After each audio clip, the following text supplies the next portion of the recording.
Le DAF Fresh Morning, c'est 104.5 tonnes de bonne humeur. Tous les matins sur Urban FM. La meilleure radio de la capitale. La meilleure radio de la capitale. Urban FM. La meilleure radio de la capitale. La meilleure radio de la capitale. Sur les 104.5 Urban FM, la station Urban, on est avec Jean-Paul. Jean-Paul, bonjour. Bonjour, DAF Fresh. Comment tu vas ce matin? Ça va. Comment s'annonce le week-end? Un peu fatigué. Mais T'as tourné, t'as regardé un nouveau film? Non, pour le moment, non, j'ai pas regardé Tu encore. te cultives plus trop, hein, Jean-Paul? Tu Si, ne lis si, plus, tu regardes plus les si, films, si, tu regardes plus les documentaires. Je me cultive, mais tu es dans la zone de confort. Je me peux te cultive. trouver une place, un endroit qu'on appelle la zone de confort. Je me cultive plus maintenant en droit et en droit du travail. Parce que voilà, c'est un peu le combat que je mène actuellement avec d'autres collègues syndicalistes. Parce que nous battons pour faire évoluer nos droits, hein, pour déjà défendre ce que l'on a, nos acquis sociaux. Et donc, nous avons face à nous, malheureusement, des gens qui ne sont pas très réceptifs. Est-ce qu'ils le font volontairement ou pas? Je ne sais pas. Mais donc, c'est vers ce type de combat-là que j'essaye de m'aguerrir un peu plus sur le plan intellectuel. Donc, tu crois en la justice gabonaise? Mais je suis citoyen gabonais, j'aime mon pays et je crois en la justice de mon pays. C'est une question, c'est pas une menace. Non, mais c'est un fait. Je crois en la justice de mon pays. Si on ne croirait pas en la justice de nos pays, tu penses où est-ce qu'on irait? Mais ton 13e mois n'est toujours pas arrivé. Mais il va arriver, j'en suis confiant. Nous avons une action en justice. L'affaire a été mise en délibéré. Nous aurons le jugement qui sortira le 8 février prochain. Pour nous, le dossier, on a un bon dossier. Et donc, nous attendons donc une réponse en notre faveur de la part du tribunal du travail. L'actualité internationale. L'actualité internationale, on va parler de ce sommet qui s'ouvre aujourd'hui à Kiev, sommet entre l'Union européenne et l'Ukraine. Il faut savoir qu'en dépit de la guerre, l'Union européenne, qui est le principal soutien du gouvernement de Volodymyr Zelensky après les États-Unis, entretient aussi une phase de relations, d'adhésion de la part de l'Ukraine au sein de l'Union européenne. Il faut savoir que Volodymyr Zelensky n'a cessé de demander une accélération en ce qui concerne son pays, de cette adhésion-là, parce qu'il faut savoir que c'est un processus qui est extrêmement long.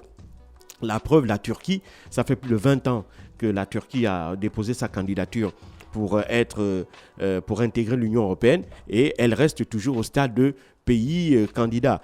Et au point même où, depuis l'arrivée au pouvoir de Recep Tayyip Erdogan, la question de l'intégration de la Turquie au sein de l'Union européenne ne se pose même plus. Ce n'est même plus une question qui est abordée dans l'agenda diplomatique ou politique des autorités turques, même si, dans les faits, la Turquie n'a jamais retiré sa demande d'adhésion au sein de l'Union européenne.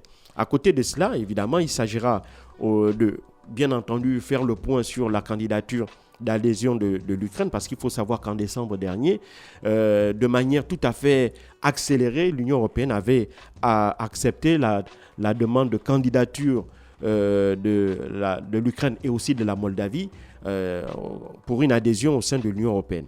Il faut savoir qu'en ce moment, il y a à peu près une dizaine de pays qui sont candidates à l'Union européenne. La Turquie, je l'ai cité, la Géorgie, la Moldavie, le Kosovo, la Bosnie-Herzégovine, la Moldavie. Et donc tous ces pays-là, évidemment, dont certains sont là depuis des années, attendent que, évidemment, leur dossier soit examiné par les 27, parce qu'il y a 3 étapes. Il y a une première étape où on dépose la candidature et les 27 l'analysent et puis ils acceptent la candidature. Je pense que c'est ce premier volet-là qui a été accéléré pour la Moldavie et l'Ukraine. Et donc, exceptionnellement, sous la pression des pays baltes, notamment la Pologne, la Lituanie, la Lettonie, l'Estonie. Donc, ces pays baltes-là ont fait pression sur Bruxelles pour accélérer, si tu veux, la procédure d'adhésion de l'Ukraine. Et donc, cette première étape-là a été faite en accéléré en décembre dernier. Donc, les 27 ont accepté la candidature de l'Ukraine et de la Moldavie. Maintenant, reste à savoir la deuxième phase qui sera celle où on va demander à ces deux pays-là de respecter un certain nombre de critères, des critères sur le plan économique, des critères sur le plan politique. Les critères sur le plan économique concernent évidemment la bonne gestion, la bonne gouvernance, la lutte contre la corruption. Les critères politiques concernent justement l'organisation des élections, la politique, la séparation des pouvoirs, l'indépendance de la justice. Et bien évidemment, il y aura aussi des questions sociales, notamment celle qui sera liée à l'aide, notamment dans le cadre de financement de projets en vue de faciliter des projets qui seront pris en compte dans le cadre de la reconstruction de l'Ukraine. Et surtout, il y a déjà un premier projet d'environ 25 millions d'euros qui sera évidemment qui sera accordé par l'Union européenne à l'Ukraine pour financer les projets de déminage des zones qu'elle aurait reconquises aux Russes. Et donc, ça, ce sont ces trois volets-là en général.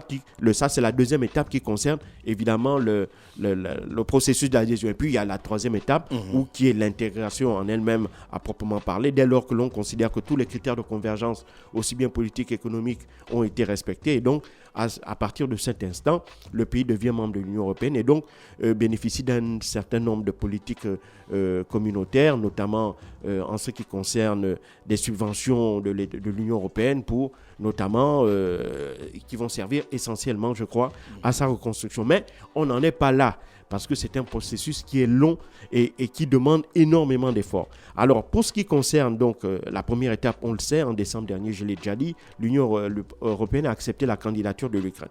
Maintenant, en fait, ce sommet-là de l'Union européenne à Kiev se justifie, selon les autorités européennes, pour montrer, bien entendu, l'adhésion forte, enfin le soutien extrêmement fort et affiché de la part de l'Union européenne vis-à-vis de l'Ukraine. Et donc les deux dirigeants de l'Union européenne, que sont Ursula von der Leyen, la présidente de la Commission, et Charles Michel, le président du Conseil, sont bien évidemment arrivés à Kiev en présence des 27 autres commissaires. Et donc il sera question de la discussion de 3 points essentiellement. Le premier point concernera, évidemment, on va faire le point sur le processus d'adhésion. Le deuxième point va concerner l'aide apportée à l'Ukraine, notamment sur le plan militaire. Et puis, le troisième point va concerner, évidemment, aussi un peu l'après-guerre. Donc, qu'est-ce qui va être fait en matière de reconstruction? Et donc, l'Union européenne et l'Ukraine vont commencer à discuter déjà de cette question-là, même si on n'en est pas loin, puisqu'on ne sait pas à quel moment le conflit va s'arrêter. Alors, pour ce qui concerne l'adhésion, selon le site d'information politico Union européenne, c'est un site d'information français, il semblerait que sur l'adhésion, la deuxième étape, il n'y a pas d'accélération, c'est-à-dire que ce n'est pas en 2023 que l'Union européenne va intégrer formellement l'Ukraine en son sein. Pour 2 raisons. Il y a une première raison qui est officielle. La raison officielle, c'est qu'elle estime que même si des efforts ont été faits en matière de lutte contre la corruption, parce qu'il faut savoir que le mois dernier, il y a eu une série d'arrestations concernant un certain nombre de responsables politiques et militaires sur un vaste réseau de détournement de l'aide militaire occidentale qui était accordée à l'Ukraine. Et donc, c'est un signal fort. Enfin, c'est une volonté affichée de Volodymyr Zelensky parce qu'évidemment, il faut savoir que des institutions européennes, notamment la Cour des comptes européenne, avaient, depuis l'année dernière, critiqué la manière dont l'aide occidentale est gérée en Ukraine. Il faut savoir que ce réseau-là, qui a été démantelé, serait responsable d'un détournement de l'ordre de plus d'$1 milliard d'aide accordée à l'Ukraine. Et donc, ce réseau a été démantelé. Et donc, le gouvernement ukrainien, qui a besoin de l'aide occidentale, est donc contraint d'afficher un certain nombre d'actes qui prouvent sa bonne volonté, qui prouvent sa volonté surtout de lutter contre la corruption, de lutter contre les détournements. Et donc, même si il y a ce signal-là qui est envoyé par le gouvernement de Volodymyr Zelensky, ça ne veut pas dire que pour autant que les choses soient aux normes du point de vue des standards de l'Union européenne. Et donc, de ce point de vue-là, il ne devrait pas y avoir d'avancée spectaculaire.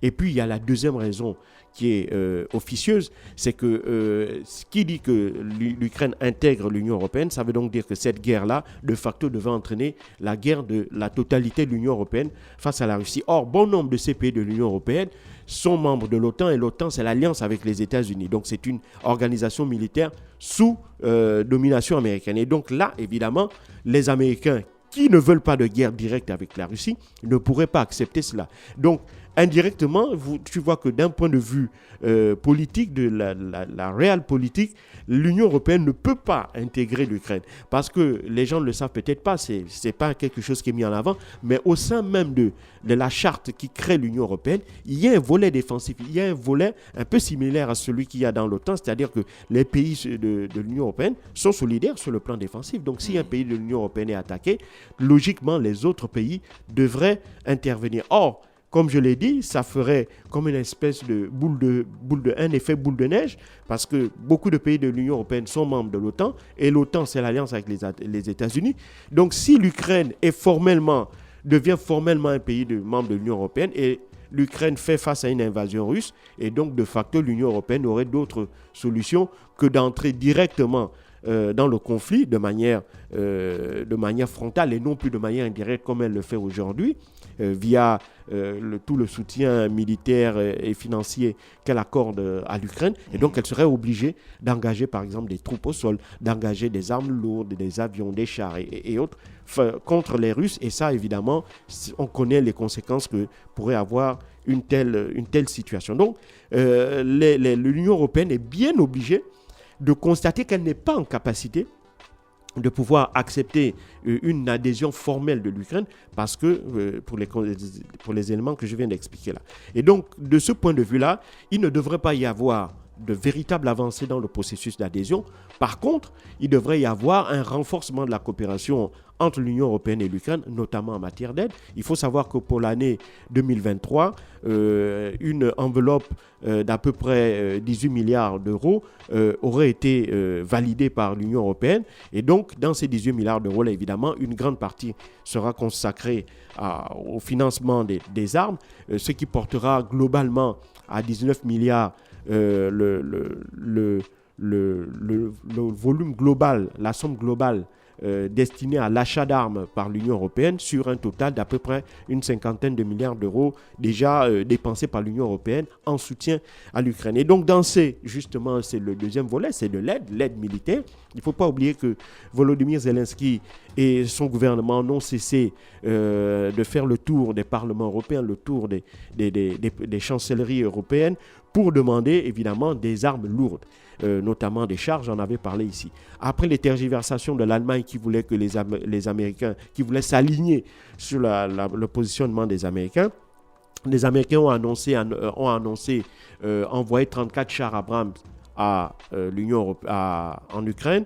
Et donc, de ce fait, l'Allemagne a fait sauter son veto pour demander aux pays de l'Union européenne qui détiennent des chars Léopard qu'elle fabrique, elle, et qui souhaiterait donc les mettre à la disposition de l'Ukraine, qu'elle pouvait le faire. Même si elle-même n'a pas dit encore jusqu'à présent combien de chars elle pourrait envoyer à l'Ukraine, parce qu'à l'intérieur, dans le Parlement allemand, au sein même de la coalition qui est au pouvoir, cette question n'est pas formellement tranchée. Il y a encore des oppositions à une éventuelle fourniture de ces armements lourds-là à l'Ukraine. On le sait également, les Britanniques ont décidé d'envoyer leurs chars aussi, des chars Challenger à l'Ukraine. La France, on espérait, enfin du moins les Ukrainiens espéraient que la France devait aussi entrer dans la danse en envoyant des chars, notamment les chars Leclerc. Elle a fait savoir qu'elle ne ferait pas, mais elle enverrait plutôt 12 canons César en plus des 18 qui ont déjà été livrés, ce qui porterait le volume à 30, plus un certain nombre de munitions, essentiellement des obus pour ces canons-là. Et donc, bien entendu, aussi un certain nombre d'autres armes, des blindés légers, notamment ceux qui servent au transport des troupes.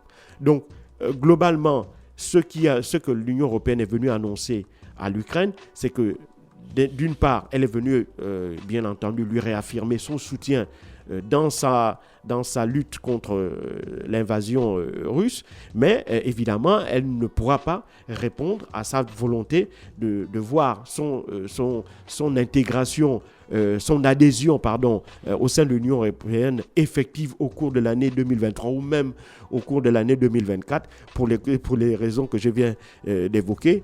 Et puis, bien entendu, en contrepartie, elle va donc recevoir une aide massive et aussi une autre aide qui concerne notamment le doublement des effectifs de l'armée ukrainienne qui devront être formés par les armées européennes. Au départ, c'était 15 000 soldats pour les 3 prochains mois. Ça a été multiplié par 2. Ce sera 30 000 soldats ukrainiens qui seront formés dans les pays européens en vue de, notamment aussi, maîtriser une partie de ces équipements, ces nouveaux équipements-là qui vont être transférés à l'Ukraine. Donc c'est un peu ce qu'il faut retenir de ce sommet de l'Union européenne.